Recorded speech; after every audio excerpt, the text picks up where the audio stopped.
Sahajaste, natural in me affirms natural in you. Psychology is the first step towards spirituality. Psychology is to understand my mind and the mind of humanity. And mind means how I feel about the world, my emotions, my thoughts, my memories, my dark side or shadow, my desires, my longing. All that is called mind. And of course, my behavior. So, unless I understand that, how I know which path to take and when to take it? But that is what many people do. They commit themselves to a spiritual path or a tradition or a lineage. Meanwhile, their mind is in turmoil and turbulence. And they think by adopting that spiritual path, walking that spiritual path, everything will calm down, not understanding that there are certain desires they have to be fulfilled first. To fully understand them, other minor desires you can control by will.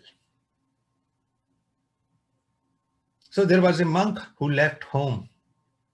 For many years, he lived in an ashram, and one day he was found dead in his room.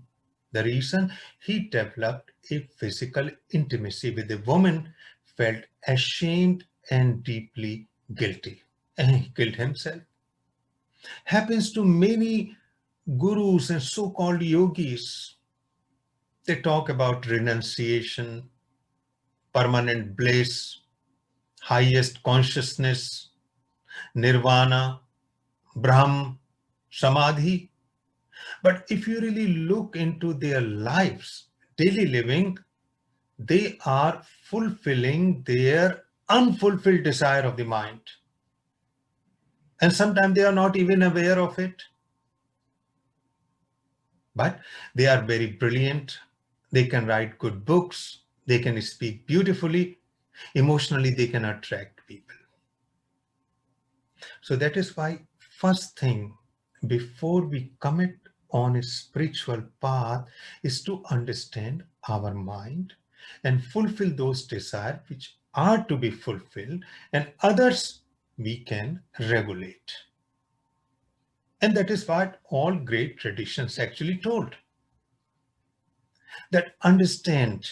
So Buddha said suffering and desire. Yoga said five problems of life: ignorance, egotism, attachment, aversion, and fear. So once you understand that, then you know where you are. And that is what many ancient healers did also. Before they treated their clients or patient, they wanted to know what kind of person they are dealing with. And it is not very difficult. So how we can do that? How we can understand our mind? Of course, we can go to a counselor or a psychologist or a therapist or teacher or a healer. But we can do on our own by self-observation and self-reflection.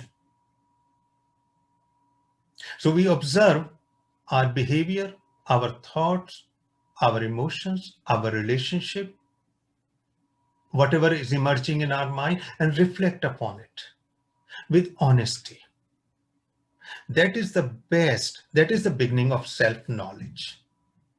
And of course, we can go to someone who can analyze our personality. There are many systems of personality analysis which will give us an idea, a rather accurate profile of our own mind. Because then we will know that we have to heal, or we have to be treated, we have to be counseled, or we have to fulfill certain desire, because that will bring us to a more calm place. a more comfortable point. And then we will know, yes, now I can commit long term. So I won't be deviated from my goal. And that is what happens to those people who became successful, who arrived at their goal, fulfilled themselves. They always started with the knowledge of their own mind. Because psychology is the first step towards spirituality. Understanding our mind is the beginning of the freedom from the mind. And the beginning of that freedom is the beginning of spirituality. Sajasti.